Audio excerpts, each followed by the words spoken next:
Bienvenidos al canal César y la Tecnología. No olviden suscribirse, darle like al video y activar la campanita para no perderse el próximo. Bienvenidos a una nueva inmersión aquí en nuestro espacio. Hoy vamos a hablar de algo súper interesante que está literalmente en nuestros oídos casi todos los días. Me refiero a esos pequeños audífonos intraauditivos, los EMs. Es increíble cómo se busca tanta fidelidad de sonido en aparatos tan chicos, ¿no? Y bueno, en esa búsqueda hay un nombre que siempre aparece: Knowles. Exacto. Así que hoy nos metemos de lleno a explorar los famosos drivers de armadura balanceada, los BA de Knowles. Queremos entender bien qué son, cómo funcionan, qué impacto han tenido en el audio de alta gama, sus puntos fuertes, los débiles también, claro, y qué se comenta por ahí en el mundo audiófilo. Nos vamos a basar en análisis técnicos que hemos revisado y, bueno, distintas miradas del mercado. La pregunta del millón, ¿no? ¿Qué tienen estos cositos tan pequeños para ser tan cruciales en la alta fidelidad que buscan tantos? ¿Qué es exactamente un driver de armadura balanceada? ¿Y en qué se diferencia de los otros? Los dinámicos, los DD, que quizás son más conocidos. Es una excelente pregunta para arrancar. A ver, un driver BA funciona con un principio bastante distinto al dinámico. Imagínalo como un motorcito en miniatura. El corazón es una piecita metálica, una lengüeta, que llaman armadura. Está rodeada por una bobina de alambre, pero, y aquí la clave, esa bobina está quieta, es estacionaria. O sea, la bobina no se mueve con la música como en un parlante normal. Exactamente. La armadura está como suspendida, balanceada, dentro de un campo magnético que crean unos imanes fijos. Cuando no hay señal, no se mueve. Pero cuando llega la señal de audio, que es una corriente eléctrica variable, a esa bobina quieta se crea otro campo magnético que cambia constantemente. Este campo interactúa con la armadura y la hace pivotar, moverse muy rápido siguiendo la música. Y ese movimiento se transmite por un palito minúsculo a un diafragma que también es súper ligero y rígido. Y es ese diafragma vibrando el que crea el sonido que escuchamos. Entiendo. Es un mecanismo bastante ingenioso. Ahora, compáralo con el driver dinámico, el DD. Ahí la bobina sí está pegada al diafragma. Todo el conjunto se mueve para adelante y para atrás, empujando aire. Tiene más masa, necesita mover más aire y por eso muchos necesitan una abertura, un puerto de ventilación. Claro. La diferencia fundamental es esa: bobina fija en el BA, bobina móvil en el DD. Y de ahí nacen casi todas las diferencias de sonido y eficiencia. La masa tan baja de la armadura y el diafragma del BA le permite reaccionar a los cambios rápidos de la música, los transitorios, de forma casi instantánea, mucho más rápido. Entendido. Esa diferencia de masa móvil suena a que es la clave de todo. Y oí por ahí una historia de dónde vienen. ¿Es cierto que salieron del mundo de los audífonos para la sordera? Correcto, totalmente cierto. Fue una tecnología que desarrolló Hugh Knowles justamente para la industria de los auxiliares auditivos. Imagínate las necesidades ahí: tamaño mínimo y una eficiencia energética altísima para que funcionaran con pilas chiquititas.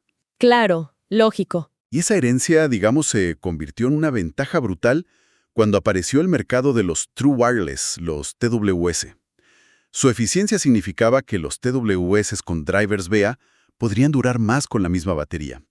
Y de ahí, Knowles ya puso el foco en lo que llaman sonido premium, pensando en EMs y TWS de alta fidelidad. Ahí se pone buena la cosa, porque si son tan chicos y, como dices, se pueden especializar por frecuencia, eso es lo que explica que veamos EMs con un montón de drivers adentro. A veces dicen que tienen 6, 8, hasta más. Diste en el clavo. Son 3 ventajas de diseño, principalmente.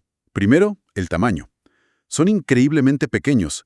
Knowles dice que sus BAs más chicos ocupan menos de la mitad del volumen que los drivers dinámicos más pequeños. ¡Wow! Menos de la mitad. Segundo, la especialización de frecuencia. Un DD, por naturaleza, intenta cubrir todo el rango de sonidos. Los BA, en cambio, se pueden diseñar para ser óptimos en una banda específica. Puedes tener un BA que sea un woofer para los graves, otro optimizado para los medios, otro que sea un tweeter para los agudos. Como si fueran piezas de un equipo de música, pero en miniatura. Como un sistema de parlantes de casa, pero diminuto. Exacto. Y tercero, que está relacionado con lo de la bobina fija, es la flexibilidad en la impedancia y el diseño de crossovers. La impedancia es, para simplificar, la resistencia eléctrica del driver. Poder fabricar VAs con diferentes impedancias facilita mucho el diseño de los circuitos crossover. Piensa en el crossover como un policía de tránsito para el sonido. Manda los graves al woofer, los medios al driver de medios, los agudos al tweeter. ¿Ya veo? Si juntas todo esto, tamaño mini, especialización y facilidad para integrarlos eléctricamente, entiendes por qué fue posible esta era de IEMs multidriver de alta gama. El mercado audiófilo pide detalle en todo el espectro, algo parecido a un buen sistema de parlantes. Y un solo driver, sea VA o DD, pues le cuesta llegar a eso sin hacer concesiones. La tecnología VA de Knowles permite meter ese sistema multivía dentro del auricular. Por eso ves cosas como los FIO FA9 con 6 VAs o los extremos UI Premier con 21 VAs por lado. Es conceptualmente posible gracias a esto. Queda clarísimo. Pero si hay tanta especialización, me imagino que Knowles no tiene un solo tipo de VA, ¿o sí? ¿Qué herramientas les dan a los ingenieros para lograr ese sonido premium? No, para nada. Su catálogo es como una caja de herramientas súper específica. Tienen series optimizadas para cada función. Por ejemplo, para los graves, que siempre fue como el talón de Aquiles de los VA. Sí, eso he oído. Tienen series como la SAI o la HODBTEC. El SAI 22955 es un woofer bastante común, pero el HODBTEC 31618 es muy interesante.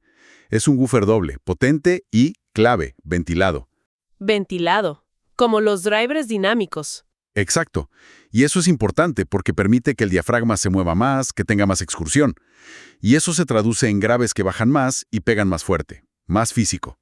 Es una respuesta directa a esa crítica histórica de los bajos VA. Interesante. ¿Cómo buscan solucionar sus propias limitaciones? Totalmente.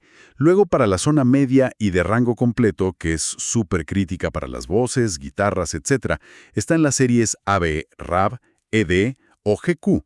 Algunos como el RAV 2257 se venden como full range, de rango completo, con un toque cálido, y son populares entre los que hacen sus propios auriculares, el DIY. Otros están más optimizados como mid-range tweeters. Y la serie GQ hasta te da sistemas de 2 vías ya armados en una sola unidad. Más fácil para el fabricante. Ah, mira, qué práctico. Y después vienen los tweeters y super tweeters. Las series CWFK, RAN y RAW. Aquí es donde Knowles, digamos, se hizo famoso por el detalle y la claridad. El CWFK 317367 es casi una leyenda. Un driver doble, chiquitito, para medios altos y agudos. Las series RAN y RAW son más nuevas. Son super tweeters que buscan estirar la respuesta hasta los 40 kHz o incluso más allá. ¿Tan alto? ¿Y eso se escucha? Bueno, ahí entramos en el debate del audio de alta resolución.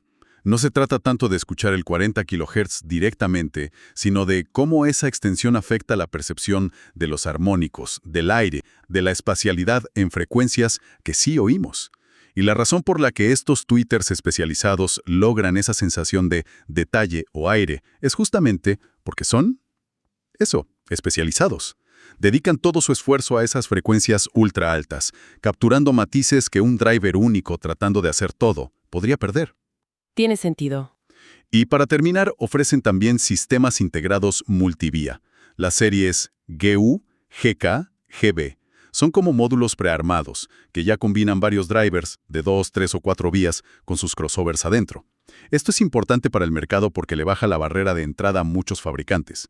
Una marca más pequeña puede comprar un módulo de estos, ya optimizado por Knowles, y construir un IEM muy bueno alrededor, mucho más rápido. Una solución casi llave en mano. Qué interesante. Entonces, si quisiéramos hacer un resumen súper rápido de los tipos principales para que quede la idea, ¿cómo sería? A ver, podríamos decir, woofers potentes, como el HODBTEC ventilado, para darle cuerpo e impacto al bajo. Woofers más estándar, como el CI, para reforzar graves. Drivers de rango completo o medios, como los ARE-AB, para el corazón de la música, las voces. Tweeters clásicos, como el SWFK, para la claridad arriba. Y super tweeters como el RAU, para extender esa claridad y añadir aire. Es una simplificación, pero ayuda a visualizar los roles. Perfecto. Creo que así queda más claro. Ahora, vayamos al sonido en sí. Queda claro que son distintos a los dinámicos. ¿Cuáles dirías que son las ventajas y desventajas que más se escuchan por ahí? Entre usuarios, en reseñas. Están muy ligadas a su diseño. Como decíamos, las ventajas principales que siempre salen son, primero, detalle y resolución. Es como su firma. Esa masa bajísima permite una respuesta a los transitorios casi instantánea, y eso revela muchos microdetalles. La rapidez. Exacto. Segundo, claridad, sobre todo en medios y agudos, ideales para voces, instrumentos acústicos, jazz, clásica. Por eso en los híbridos casi siempre los BA se encargan de esa parte. Tercero, eficiencia energética. Gastan menos batería para sonar igual de fuerte. Fundamental en TWS y cuando usas el celu o un reproductor portátil. Y cuarto, el potencial de aislamiento acústico. Como no necesitan ventilación por diseño, a diferencia de muchos DDs, se pueden hacer carcasas selladas que bloquean mejor el ruido de afuera. Bien, esos son puntos fuertes importantes. ¿Y las contras? La desventaja más comentada históricamente es la respuesta de bajos. Como mueven menos aire, los bajos de los BA se suelen describir como rápidos, precisos, con textura. Suena bien eso. Sí, pero a menudo se dice que les falta el impacto físico, el slam, esa pegada que da un buen driver dinámico. Y a veces el timbre del bajo no suena tan natural para algunos. Aunque, ojo, los woofers ventilados nuevos como el HOD VTEC buscan justamente arreglar eso. Claro, la innovación que mencionabas. Otra desventaja es el costo. Son más complejos de fabricar, más caros que los DDs, y eso se refleja en el precio final del auricular. Y por último, en los diseños con varios drivers, la complejidad del crossover es un punto delicado. Si el circuito que divide las frecuencias no está muy bien hecho, puede haber problemas de fase, de coherencia entre los drivers, y un crossover malo puede hacer que el conjunto suene peor que un solo driver bueno bien implementado. La implementación es clave. Es verdad eso que dices. Ventajas y desventajas son como dos caras de la misma moneda. Esa misma velocidad que da detalle quizás influye en cómo se percibe el sonido general. Justo. Y eso nos lleva a lo que mencionabas antes. El famoso timbre BA, que a veces se usa casi como insulto, ¿no? Se dice que suena metálico, artificial, clínico. ¿Qué hay de cierto en eso? ¿O es más bien una cuestión de gustos? No es un mito, ¿eh? Es una cualidad sonora que mucha gente percibe, aunque la describan de distintas formas. Y sí, se suele contrastar con el timbre que se asocia a los drivers dinámicos, que se describe más como orgánico o natural. La explicación técnica más aceptada, irónicamente, lo relaciona con la mayor fortaleza del BA, su velocidad increíble. ¿Cómo puede ser? Piénsalo así. Los instrumentos reales tienen un ataque, como empieza la nota, y un decaimiento, un decay, cómo se apaga esa nota. Los drivers dinámicos, por tener más masa, más inercia, tienden a tener un decaimiento un poquito más lento. La nota tarda un pelín más en apagarse del todo. Nuestro oído está acostumbrado a eso, y el cerebro lo interpreta como algo natural, con cuerpo. Ah, ya entiendo. La nota muere más rápido. Entonces, esa velocidad, que técnicamente es más precisa al inicio de la nota, hace que el final de la nota sea más abrupto. Y esa presentación, que algunos llaman hiperrealista o clínica, puede ser percibida por otros como falta de calidez, de peso, de ese decaimiento más suave del DD. O sea que el timbre BA es real, pero viene de su propia fortaleza técnica. Exacto.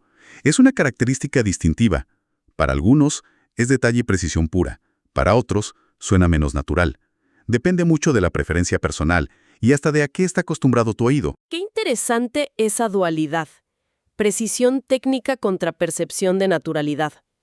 Bueno, parece que la industria usa mucho el nombre Knowles como sello de calidad. Pero, ¿qué se dice fuera del marketing? ¿Qué opina la gente, los usuarios, los análisis más objetivos? Ahí hay un contraste interesante. Si miras la industria, sí, Knowles es líder. Las marcas top usan Knowles Insight como argumento de venta. Lo asocian con calidad, con investigación y justifica precios más altos. Piensa en marcas como Ultimate Ears o FIO, que destacan que usan Knowles en sus modelos estrella. Aunque, ojo, también es revelador que muchos diseñadores de alto nivel mezclan BAs de Knowles con los de Sonion, su principal competidor, o incluso con drivers dinámicos. Buscan lo mejor de cada mundo. Claro, no se casan con una sola marca. Exacto, pero si te vas a las comunidades online, foros, Reddit, grupos de audio, el mantra es casi siempre el mismo. La implementación lo es todo. La gente con experiencia te dice que tenga drivers Knowles no te garantiza nada. La afinación, el tuning, cómo está diseñada la carcasa, la amortiguación interna y sobre todo el crossover. Eso influye muchísimo más en cómo suena al final. O sea, no hay que comprar solo por la marca del driver. Exacto. Buscar una IEM solo porque dice Knowles adentro, pues no es la mejor estrategia según la comunidad. Y si miras desde una óptica más objetivista, gente que mide mucho como en Audio Science Review, son un poco escépticos con eso de que más caro siempre suena mejor medido. Pero sí reconocen que usar drivers de marca, Knowles o Sonion, sube el costo de los materiales, el famoso BOM. Tiene lógica. ¿Y qué pasa con la competencia? Mencionaste a Sonion. ¿Y esos clones que a veces se nombran? Claro. La competencia principal en Premium es Knowles versus Sonion. Ambos son top. No hay un mejor universal. Los diseñadores los usan como si fueran colores distintos en una paleta para pintar el sonido que quieren. Pero la gran disrupción viene de Belsing y otros fabricantes de clones, sobre todo de China. Knowles demandó a Belsing, que parece que la fundó un ex empleado, por robar patentes y secretos. Lo importante aquí es que hay análisis técnicos de gente respetada en la comunidad que sugieren que algunos de estos clones copian diseños de Knowles y miden muy parecido, a veces casi idéntico en las gráficas. ¿En serio? Sí, y la implicación de eso es gigante, porque si juntas la idea de que la implementación lo es todo, con que los clones rinden parecido... ¿Entiendes por qué hay tantos IEMs Qifei de China que suenen increíble por poca plata? Exacto. Los fabricantes pueden usar esos drivers piónicos, que son mucho más baratos, ponerles una afinación de primera, y listo, te saltas el impuesto de marca de Knowles o Sonion y rompes la idea de que para sonar bien tienes que gastar una fortuna.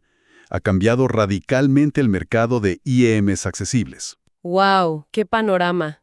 Entonces, resumiendo un poco todo esto, ¿los drivers VA de Knowles son lo máximo, son un mal necesario o simplemente una herramienta más? Yo creo que son una tecnología fundamental, pero con un perfil muy claro. Sus fortalezas son innegables. Ese rendimiento técnico en detalle, velocidad, claridad en medios y agudos, la eficiencia energética clave para lo portátil y la flexibilidad que permitió crear los IEMs multidriver. Sus debilidades también son conocidas. Ese carácter particular en los bajos y el timbre general que, para algunos, suena menos físico o natural. El costo más alto, y que dependen muchísimo de una buena implementación para sonar bien. ¿Y el mercado qué dice? El mercado parece pragmático. El boom de los diseños híbridos, un DD para los bajos, BAS para medios y agudos, muestra que se busca combinar lo mejor de las dos tecnologías. Y Knowles no se duerme en los laureles. Innovaciones como los woofers ventilados HODBT con los super tweeters RAU demuestran que escuchan las críticas y trabajan para solucionar las debilidades de su propia tecnología. En resumen, más que solo componentes, Knowles dio el ecosistema tecnológico que impulsó la alta fidelidad portátil moderna. El debate componentes versus implementación es real, pero una gran implementación necesita buenos componentes. Knowles sigue siendo quien provee esas herramientas de precisión. Es realmente impresionante cuánta ciencia y ingeniería hay en esas cositas tan pequeñas. Definitivamente te hace valorar de otra forma el esfuerzo que hay detrás de reproducir el sonido fielmente, algo que a veces damos por sentado al ponernos los audífonos. Totalmente. Y nos deja pensando a futuro, ¿no? Vendrán nuevos materiales, más miniaturización todavía. ¿Quién sabe? Quizás, para la gente que busca mejorar su experiencia, empezar a entender qué tipo de driver encaja mejor con sus gustos, la precisión VA, la pegada DD o una mezcla híbrida, sea un buen punto de partida para encontrar su sonido ideal. Sin duda, algo para tener en cuenta la próxima vez que busquemos auriculares. Muchísimas gracias por desentrañar todo este mundo tan específico pero tan importante del audio. Un placer, como siempre, explorar estos temas a fondo.